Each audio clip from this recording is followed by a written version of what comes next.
Una mujer es asesinada en su propia casa, una comunidad conmocionada, sospechas que se cruzan entre poder, política y sexo.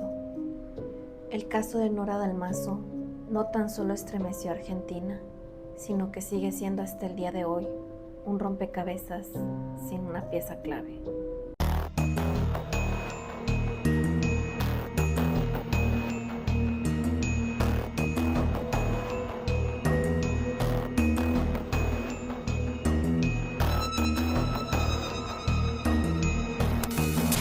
Hola chicos y chicas, ¿cómo están? Yo como siempre encantadísima de tenerlos por acá y dándoles la bienvenida a un nuevo video. El día de hoy estaremos hablando sobre un caso bastante polémico, no tan solo por la brutalidad del crimen en sí, sino que también fue un crimen bastante polémico, o mejor dicho, es un crimen bastante polémico, ya que hasta el día de hoy se sigue hablando de este caso. Incluso recientemente Netflix sacó un documental relacionado a este caso, y es que además de lo mal que se trató desde un principio toda la investigación del caso, también es bastante polémico, ya que está relacionado con personas de poder en Argentina e incluso se llegó a relacionar el nombre de algún político. Antes de continuar, te invito a que si este tipo de contenido te parece interesante, te suscribas a mi canal, nos apoyes con un like en el video y actives el icono de la campanita, así YouTube te notificará cada vez que subimos un nuevo video. Y ahora sí, comencemos con el caso. Para el caso del día de hoy nos vamos a situar en Argentina, específicamente en el exclusivo barrio Villa Golf Club en Río Cuarto, Córdoba. La mañana del sábado 26 de noviembre del 2006, la policía recibió el reporte del hallazgo del cuerpo de una mujer sin vida en el interior de su casa. La policía de inmediato se dirigió hasta el domicilio, donde lamentablemente confirmaron el hallazgo. La mujer fue identificada como Nora Dalmazo, quien se encontraba sin vida en la habitación de su hija.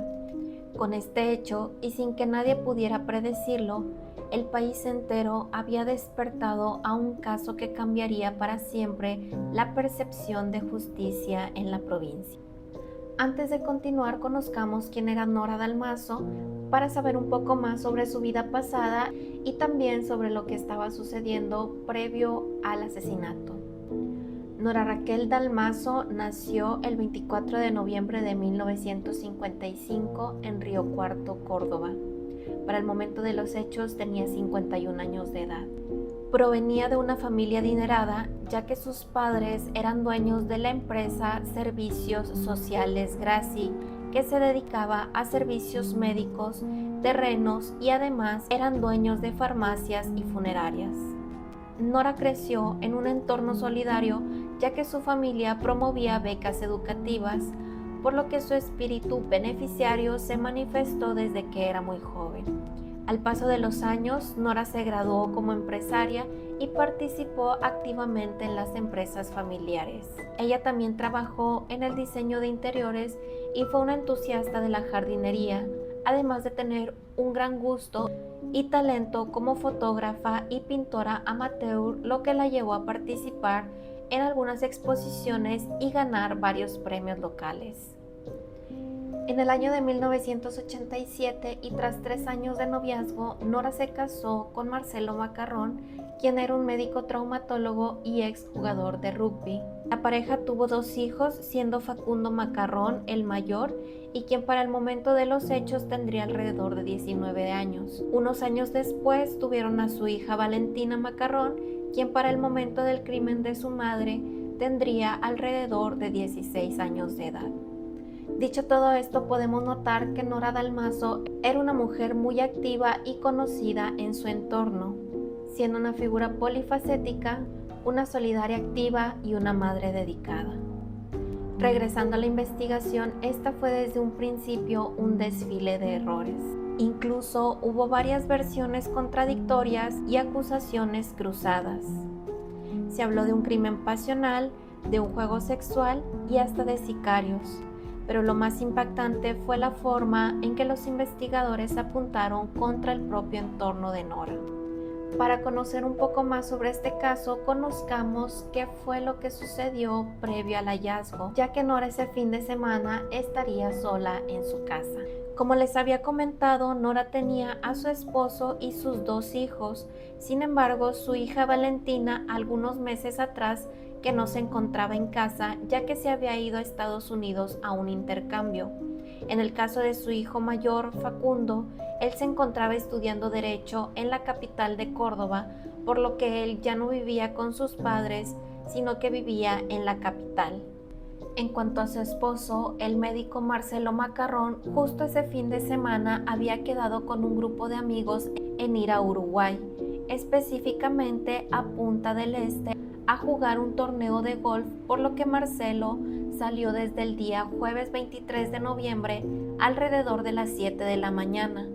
Marcelo, junto con su amigo Daniel Lacase, condujeron en su auto hasta Buenos Aires. De ahí ellos tomaron un barco en el cual también se transportó el auto. Llegando a Montevideo, ya en Uruguay, ellos bajaron el auto del barco y condujeron hasta Punta del Este, donde tendrían este torneo de golf. Siendo ya el día viernes 24 de noviembre, Marcelo, junto con su amigo Daniel y el resto del grupo de amigos, se reunieron para comenzar el torneo. Debido a que Nora se quedaría sola este fin de semana, planeó junto con sus amigas salir a un nuevo restaurante de la ciudad, por lo que al confirmar con sus amigas llamó al restaurante para realizar una reservación. Este tipo de salidas eran comunes, ya que todas ellas, al igual que Nora, eran esposas de hombres importantes e incluso ellas se hacían llamar las congresistas, ya que cada vez que sus esposos salían a congresos, ellas aprovechaban para reunirse y pasar un buen rato en prestigiosos lugares. Nora fue la primera al llegar al restaurante y al llegar algo extraño ocurrió, ya que la hostess que había tomado la reservación le comentó que unas horas atrás había hablado un hombre sin identificarse que pidió que cancelaran la reserva. Sin embargo, debido a que había mesas libres en el restaurante, se le volvió a asignar una mesa y el hecho pasó desapercibido. Las 5 amigas continuaron disfrutando su noche en aquel restaurante. Tomaron algunas copas de champán y alrededor de la 1 a.m., siendo ya la madrugada del 25 de noviembre, comenzó a llover muy fuerte, por lo que decidieron que tenían que irse del lugar, pero Nora, junto con 2 de sus amigas, quedaron en irse a la casa de una de ellas, ya que querían aprovechar a fumarse un cigarrillo, debido a que estando dentro del restaurante ellas no habían podido fumar en toda la noche. Alrededor de la 1:30 de la madrugada, las 3 mujeres llegaron a la casa de una de estas amigas, que quedaba muy cerca de la casa de Nora. Estuvieron ahí algún tiempo más conversando, fumando y tomando una que otra copa. Siendo ya alrededor de las 3 de la madrugada, las 3 amigas se despidieron para conducir cada una de ellas hasta su casa. Siendo así, Paula de Ruiz, a quien de cariño llamaban Poli, la última persona en ver con vida a Nora. Nora llegó hasta su casa en este exclusivo barrio semicerrado y, a decir por las evidencias, ella llegó a su casa sola. Nora entonces se quitó la ropa, la dobló y se dio un baño. Al salir de la ducha, se puso su bata de baño, se sirvió una copa de champán y comenzó a quitarse el maquillaje. Una vez que se terminó de quitar el maquillaje, se acostó a dormir y, ya estando en la cama, comenzó a intercambiar uno que otro mensaje de texto a su esposo. En estos mensajes ella le felicitaba porque se había enterado que iba ganando en el torneo y su esposo le respondió diciéndole que la extrañaba. Sin embargo, posteriormente se descubriría que Nora no tan solo se estaba mensajeando en ese preciso momento con su esposo Marcelo Macarrón. Al amanecer, ya siendo el sábado 25 de noviembre, el día transcurrió como cualquier otro para las amigas de Nora. Sin embargo, comenzaron a notar que no sabían nada de ella. Enviaron algunos mensajes, pero Nora no respondía. Y sin más, simplemente pensaron que tal vez estaba algo ocupada y que más tarde respondería a sus mensajes. El día siguió y ya por la tarde de este mismo día, la mamá de Nora conocida como Nené, también le escribió, pero Nora tampoco respondió. A Nené esto le pareció muy extraño, ya que Nora siempre estaba en comunicación constante con ella. Trató de no preocuparse y pensando que tal vez estaría ocupada con algunas remodelaciones que estaban haciendo en la casa, decidió esperar a que Nora más tarde la contactara, pero esto nunca pasó. Evidentemente, al caer la noche, esto ya era bastante extraño. Nora nunca dejaba de responder a los mensajes y llamadas por tanto tiempo, por lo que al amanecer de la mañana del domingo 26 de noviembre, la madre de Nora, sin poder contactar a su hija, comenzó a llamar a Marcelo Macarrón y a Facundo, el hijo de Nora, pero ninguno respondía a sus llamadas, por lo que ya muy preocupada llamó a uno de los vecinos de Nora, el señor Pablo Radelli, para pedirle que por favor fuera a verificar que todo estuviera bien en casa de su hija. El señor Pablo fue hasta la casa de Nora, tocó a la puerta, pero nadie le respondía, por lo que al ser vecino y conocer cómo era la casa, se dirigió a la cocina y tras forzar un poco la puerta, por ahí pudo acceder a la casa. El señor Pablo, ya en el interior de la casa, seguía llamando a Nora por su nombre, pero ella no respondía, por lo que se dirigió a la segunda planta y al llegar al dormitorio de Valentina, la hija de Nora, lamentablemente encontró esta escena en la que evidentemente Nora estaba ya sin vida. De inmediato, el señor Pablo salió de la casa bastante afectado, alertando de inmediato al guardia de seguridad, quien a su vez en ese mismo momento realizó el reporte a la policía, quienes llegaron de inmediato. Nora fue encontrada en la cama de la habitación de su hija Valentina. Estaba desnuda, tenía el brazo y la cabeza contra la pared y aparentemente había sido estrangulada con el cordón de su propia bata de baño. No parecía haber sido un robo que salió mal, ya que las pertenencias y objetos de valor se encontraban intactos. Además, un detalle que llamaba la atención es que no se encontraba ningún indicio adicional de violencia. Preocupantemente, para el momento que llegó la policía y los investigadores a procesar la escena, esta ya había sido alterada en muchos aspectos. Al lugar ya habían entrado una cantidad enorme de personas. Entre vecinos, familiares y hasta el cura del pueblo había ingresado hasta la escena para dar unas palabras por el suceso, pidiendo inclusive que se tapara a Nora con una sábana. Pocos días después, las declaraciones y detalles de la causa de muerte comenzaron a ser anunciadas. Se dijo que Nora perdió la vida entre las 4 de la madrugada y las 10 de la mañana del día sábado 25 de noviembre y se dijo que la causa de muerte fue por ahorcamiento. A su vez, el médico forense Mario Vignolo declaró que Nora había sostenido relaciones sexuales con un hombre de manera consensuada, ya que el cuerpo no mostraba señales de violencia de esta índole. A raíz de estas declaraciones, el fiscal Javier Di Santo se centró en la hipótesis de que Nora tenía un amante, ya que recordemos que para el momento del crimen, Marcelo Macarrón, esposo de Nora, se encontraba en Uruguay, por lo que el fiscal dirigió su atención a encontrar quién sería este misterioso hombre con el que Nora sostuvo relaciones antes de su muerte.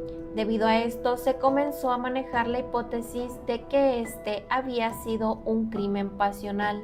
Lamentablemente, esta hipótesis se manejó de una forma muy indignante, principalmente para sus seres queridos, revictimizándola, y con lo que incluso se dio a pie a que la gente de la ciudad comenzara a hacer bromas sobre este crimen.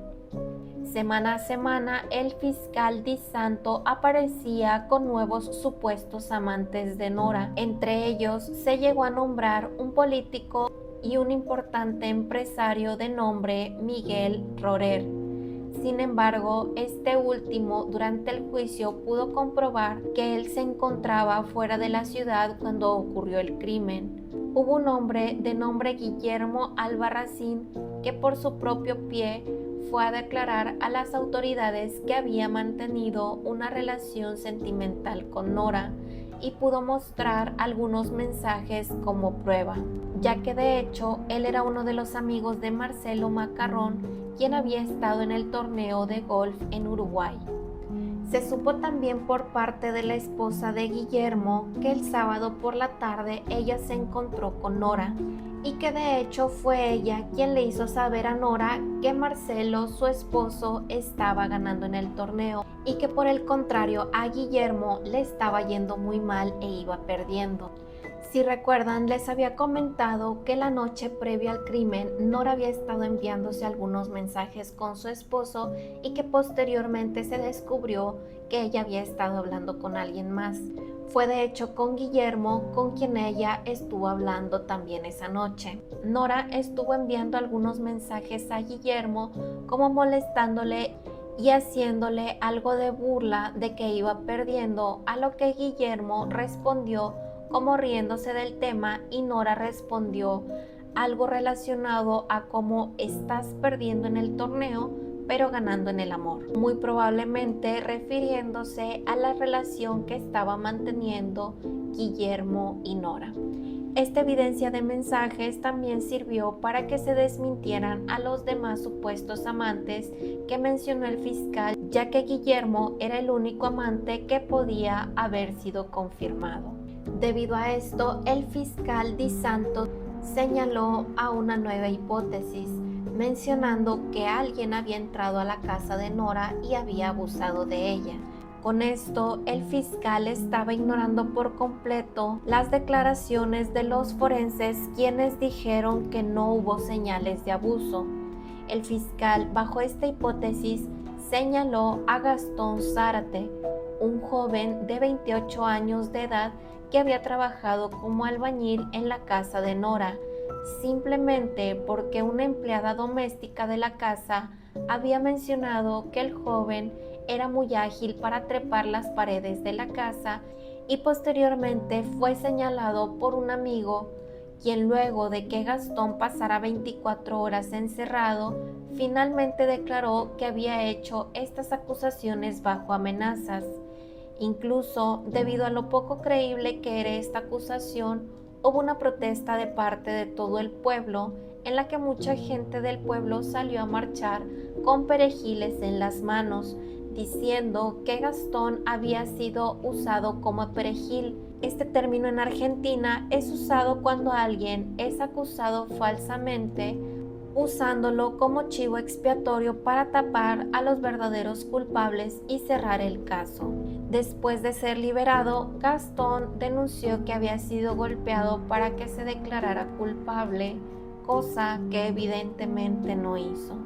Al caerse esta hipótesis, surgió una nueva en la que se señaló al hijo de Nora, Facundo Macarrón, como el hombre con el que Nora sostuvo relaciones y quien posteriormente terminara con su vida. Esto debido a que al realizarse la autopsia, uno de los peritos declaró que en la escena del crimen se encontró un patrón genético compatible del linaje Macarrón.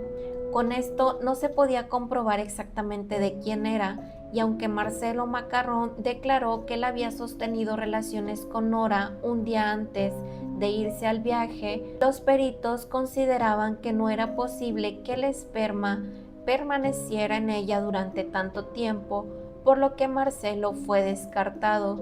Señalando así al hijo de Nora, la fiscalía señaló que Facundo había ido desde la capital, había cometido el crimen y después había viajado de regreso a la capital de Córdoba sin ser visto por nadie. Después de varios años de investigación, Facundo pudo comprobar su inocencia. Para este momento ya habían pasado alrededor de 12 años del crimen, el cual seguía impune y bajo supuesta investigación. Para este momento había un nuevo fiscal de nombre Daniel Millares. Este fiscal se centró en la hipótesis del divorcio y repartición de bienes económicos, señalando a Marcelo Macarrón como el autor del crimen. Dijo que Marcelo sabía que Nora lo quería dejar y que en varias ocasiones Nora le había comentado a sus amigas que ella lo quería dejar, pero que Marcelo no iba a querer darle la parte de los bienes que le correspondían, por lo que declaró que mediante investigaciones se tenía la certeza de que Marcelo Macarrón era un testaferro, es decir, un prestanombres, y que también Marcelo había actuado muy extraño los días antes del crimen de su esposa. Se dio a conocer que el viaje que realizó Marcelo junto con su amigo Daniel Acase, quien a la vez era su abogado, en realidad había sido algo muy forzado. Se supo que el grupo de amigos de Marcelo, quienes asistieron al torneo, no se llevaban para nada bien con Daniel, e incluso le hicieron saber en repetidas ocasiones su molestia por la insistencia de llevarlo, diciéndole que Daniel no tenía nada que hacer ahí, ya que ni siquiera era parte de ese grupo y que incluso les caía mal. Pero Marcelo se molestó con ellos y amenazó que si su amigo Daniel no iba con ellos, él tampoco iría, por lo que el grupo de amigos no tuvo nada más que hacer, ya que Marcelo sí que formaba parte y era necesario para este torneo. Esto resultó bastante sospechoso, ya que hacía parecer que Marcelo Macarrón necesitaba tener un testigo y una coartada que corroborara que él salió a cierta hora, cierto día y que hizo tal recorrido.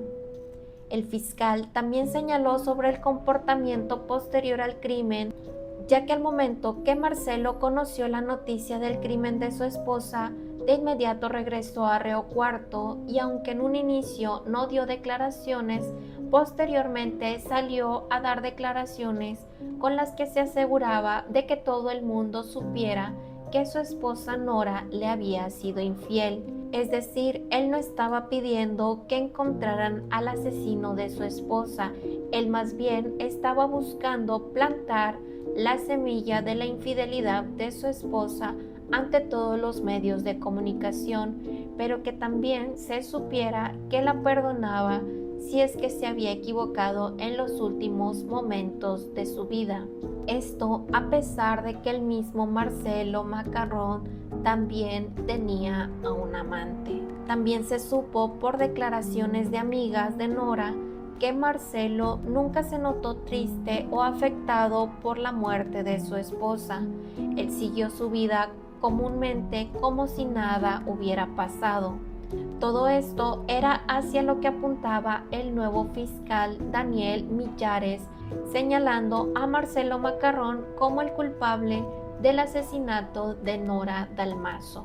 Sin embargo, esta teoría era refutada con la información que ya sabemos de que Marcelo estaba en Punta del Este, Uruguay, en el torneo de golf, y de hecho había declaraciones de más de 18 personas que corroboraban haberlo visto o estado con él en Uruguay, pero el fiscal tenía la teoría de que Marcelo Macarrón tomó un viaje fantasma, es decir, que él tomó un vuelo privado del cual no quedó registro, voló de regreso a Río Cuarto, mantuvo relaciones con su esposa y después de esto la asesinó.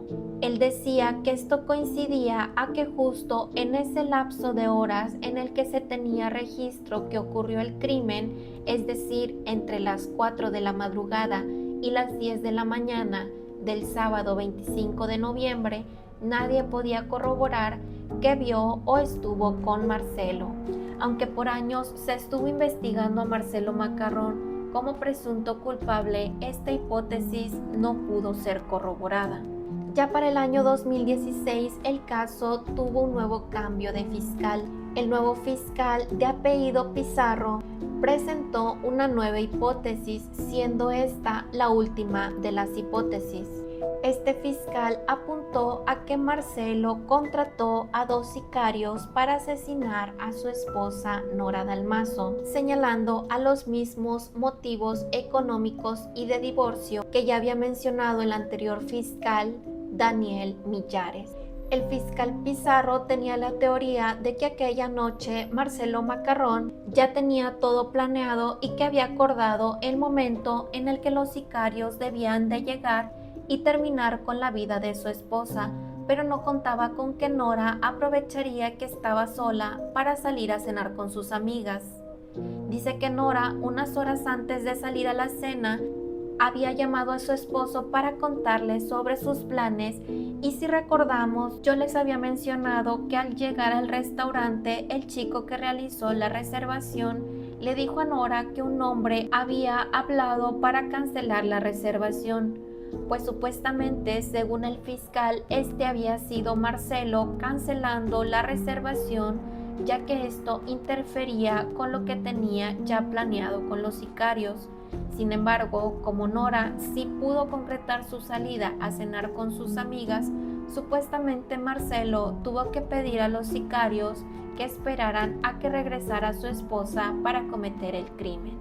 En septiembre del 2019 se dio por concluida la instrucción y se elevó el expediente a juicio, teniendo a Marcelo Macarrón como el único imputado bajo la acusación de homicidio calificado por el vínculo familiar, alevosía y precio o promesa remuneratoria de su esposa en calidad de instigador, que prevé la pena de cadena perpetua. Finalmente, en marzo del 2022, casi 16 años después del crimen, se celebró el juicio contra Marcelo Macarrón, teniendo como abogado defensor a Marcelo Brito. El tribunal estaba conformado por el juez Daniel Antonio Baudana, junto con la vocal de cámara Natasha Irina García, y el juez de ejecución penal Gustavo José Enríquez Esteves, además de contar con un jurado popular integrado por 8 titulares y 16 suplentes. Más de 300 personas acudieron a declarar, entre familiares, amigos, vecinos y peritos. Polly, la amiga de Nora, quien fue la última en verla con vida, dio detalles de la reunión de amigas que tuvieron esa noche.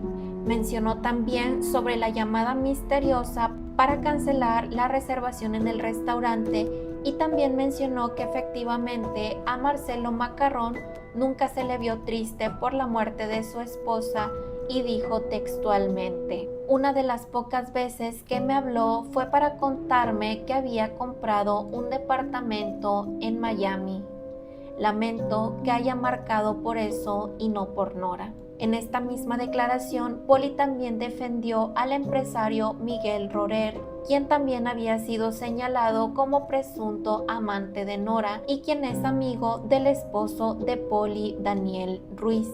Polly mencionó textualmente sobre Miguel Rorer: ni siquiera es el francés, como le dicen. Los que lo conocemos le decimos el ruso, y sabemos que no es depravado ni un violento como intentan mostrarlo. Estas declaraciones fueron debido a que la defensa de Marcelo había tratado de señalar a Miguel Rorer como el culpable del asesinato. Polly también mencionó que Marcelo Macarrón siempre se desvivía por invitar a Miguel Rorer a su casa, y evidentemente afectada, Polly concluyó con lo siguiente: hay muchas cosas que nos cierran, que están incompletas, que duelen. Los hijos de Nora, Facundo y Valentina, también declararon en el juicio. Valentina defendió a su padre, mencionando que efectivamente sus papás tenían problemas, pero los normales de un matrimonio, pero que su padre era inocente, y ella también apuntó a Miguel Rorer como el culpable del crimen. La defensa de Marcelo siempre señaló que Miguel Rorer, que era amigo tanto de Marcelo como de Nora, siempre había estado enamorado de ella, y mencionaron que Miguel había visto el mensaje que Nora le envió a Guillermo la noche del crimen y que por celos cometió el asesinato.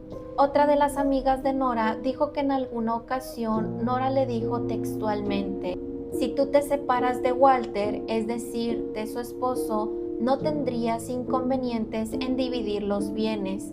En cambio, si yo me separo de Marcelo, tendría muchos problemas. Una amiga más de Nora, de nombre María del Carmen Pellerité, dijo estas fuertes palabras: se realizó una investigación morbosa sobre la muerte de una persona que asesinaron varias veces. Un feminicidio contra una mujer. La revolcaron y la pisotearon 1000 veces. Los fiscales Javier Di Santo, Fernando Moiné, Marcelo Hidalgo y los policías encabezados por el comisionado inspector Rafael Gustavo Sosa se ocuparon de buscar amantes y en el medio se les escapó el asesino. Asimismo, María señaló que no dudaba que Marcelo Macarrón era el culpable de haber quitado la vida a su amiga Nora Dalmazo. Para las amigas de Nora no había más culpables que su propio esposo Marcelo Macarrón.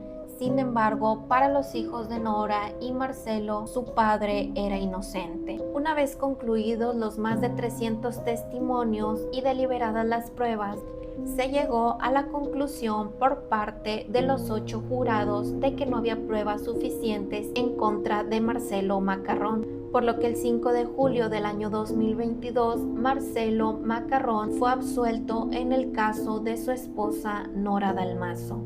Una vez concluido el juicio, la familia de Nora, evidentemente molestos, dolidos e inconformes, presentó una querella pidiendo así una investigación justa y seria para encontrar al culpable de este crimen. Con esto se recabó una lista de 200 habitantes para que se les tomara una muestra de ADN y en diciembre de 2024 se dio a conocer que había un nuevo sospechoso en el caso de Nora Dalmazo.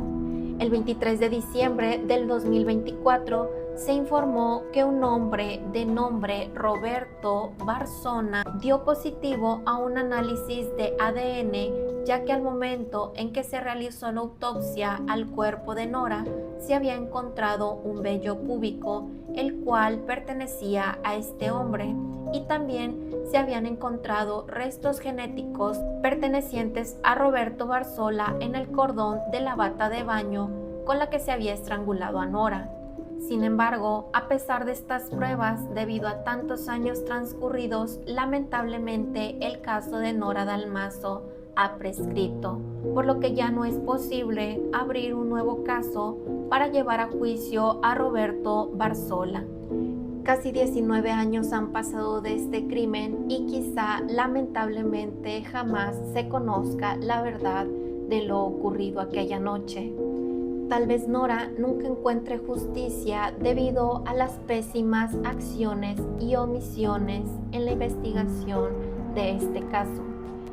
La verdad es que yo creo en este caso que lamentablemente más bien no era querido que se conociera la verdad de quién o quiénes estuvieron involucrados en el asesinato de Nora, ya que nunca se trató con cuidado ninguno de los aspectos de la investigación, y más porque estuvieron involucradas personas con nombres de peso en Argentina. Pero bueno, déjame saber qué piensas tú en cuanto a este lamentable caso, en el que evidentemente el verdadero culpable logró burlar la justicia. Déjame saber en comentarios cuál crees tú de estas hipótesis presentadas que sea la verdadera. Y pues hasta aquí el caso del día de hoy. Te recuerdo nuevamente que si este tipo de contenido te parece interesante, nos apoyes con un like, te suscribas a nuestro canal para que así podamos seguir trayendo este tipo de contenido y presiones la campanita de notificaciones para que YouTube te avise cada vez que subimos un nuevo caso. Sígueme también por TikTok, donde constantemente estoy subiendo contenido relacionado a estos temas. Y pues ahora sí me despido por el día de hoy. Nos vemos en el siguiente caso.